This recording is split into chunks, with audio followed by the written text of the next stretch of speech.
So మన next రౌండ్కి వెళ్ళిపోతున్నాం. JD regular గా వాడే ఒక ఊత పదం. బోల్డ్ ఉన్నాయి ఒకటి, అది సీజనల్.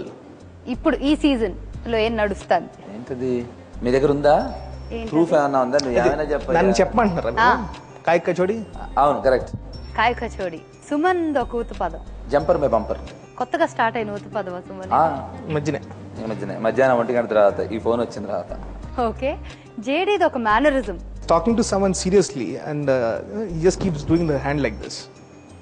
ఎవరితో అయినా సీరియస్ గా మాట్లాడుతున్నప్పుడు చెయ్యట్లా. It's just like shuffle. అయితే అమ్మాయి అయితే కమాన్ అని అర్థం, అబ్బాయి అయితే డోంట్ అని అర్థం. దాని వెనుకున్న అర్థాలు అడగలేదు కానీ చెప్పినందుకు చాలా తెలియాలి. ఏది నాకేది క్లారిటీ ఉండాలి. అంతే, క్లారిటీ ఉండాలి. బ్లాక్ అలాగే రెండు. అవునా? సుమన్ ఒక మేనరిజం. సుమన్ మేనరిజం వేలు ఇలా అంటాం. ఇప్పుడు కూడా చేతులు ఆడిస్తున్నాడు ఏదో ఇలా వేలు. This is how he does it.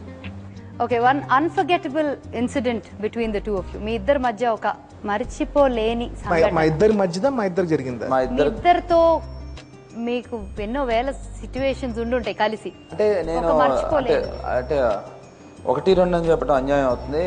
ఒకటి నేను మర్చిపోలేంది 8 years అంటే ఇది అర్థం కాని సమాధానం. ప్రశ్నకి ప్రశ్నే సమాధానం కాదన్నట్టు నేను చెప్పబోయేది మీకు అర్థం కాదు, నాకే అర్థం అవుతుంది. 8 ఏళ్లగా అందరి నాకు ఒక ఆన్సరు 8 నిమిషాల్లో తను నాకు ప్రూవ్ చేసి this is how the simple what you have been searching from 8 years and 8 ఏళ్లగా నువ్వు కష్టపడుతున్న ప్రాబ్లంకి ఇది సొల్యూషన్ అని నాకు 8 minutesలో నాకు ఒక ఆన్సర్ ఇచ్చాడు. That was most unforgettable situation. ఆ ప్రాబ్లం ఏంటి, సొల్యూషన్ ఏంటి షేర్ చేసుకోగలరా? చెయ్యొచ్చు కానీ ఇప్పుడు కరెక్ట్ కాదేమో. కరెక్ట్ కాదండి.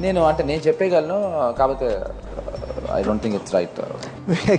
జేడి కరెక్ట్ కాదు అనుకున్న ఒక్క ఇన్సిడెంట్ ఉంది మన షోలో.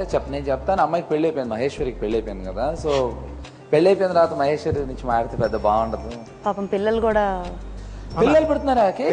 మాకి ఒక సంఘటనకి 8 minutes లో సొల్యూషన్ ఇచ్చాడు.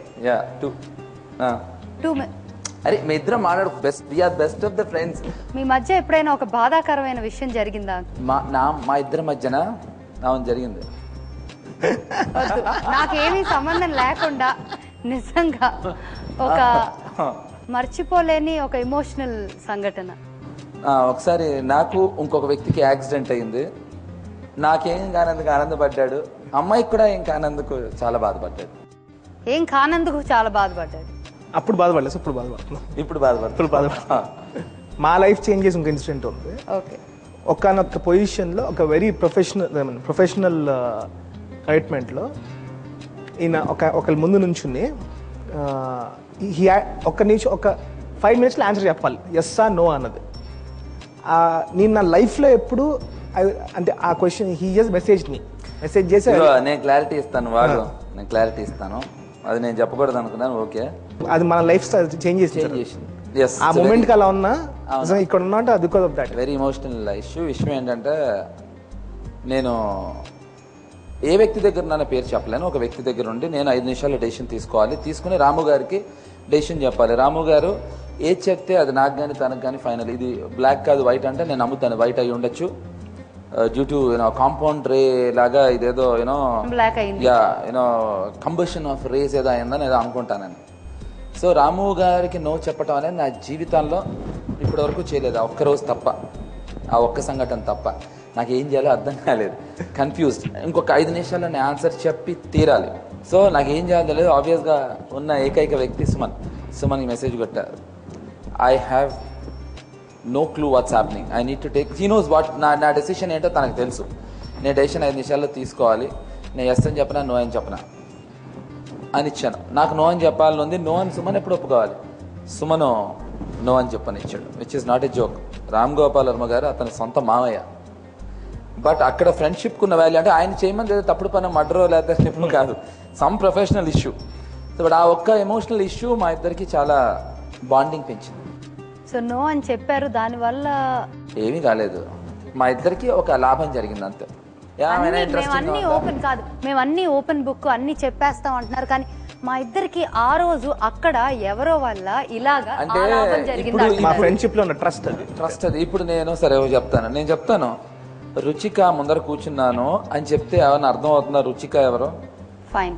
సో ఎందుకు మరి? I'm sorry for No asking you problem. Further, but okay. So మనం క్విక్ గా నెక్స్ట్ రౌండ్ లోకి వెళ్ళిపోదాం. Don't get why are you looking at me, staring at me. నేను సుమను ఏదో మాట్లాడుకుంటున్నా. అసలు నేను మీరు చెప్పేదాని మీద కాన్సన్ట్రేటే చేయట్లేదు, నా అదే పని నా నేను ఏదో ప్రాబ్లం, చేసుకుంటా అదే పోతున్నా. నా ప్రాబ్లం. ఓకే, సో వీళ్ళు చెప్పే మనకి ఎట్లాగో అర్థం కావండి. సో ఒక చిన్న బ్రేక్ తీసుకొని మళ్ళీ వెనక్కి వద్దాం. రక్ష తీసాం, ఫస్ట్ చెప్పేస్తాడు మావాడు. మందా అది అతను తెలియటాడు. అది మాత్రం టోటల్గా నేను చేసే సవాలే లేదు, ఎందుకంటే నా వల్ల కాదు. అన్నిట్లోకి ఏది సులభం ఏది కష్టం ఫినిష్ అవ్వకుండా నేను చెప్తాను. ఇంత టైమా? तेरी जिंदगी मुस्तफा मुस्तफा Local.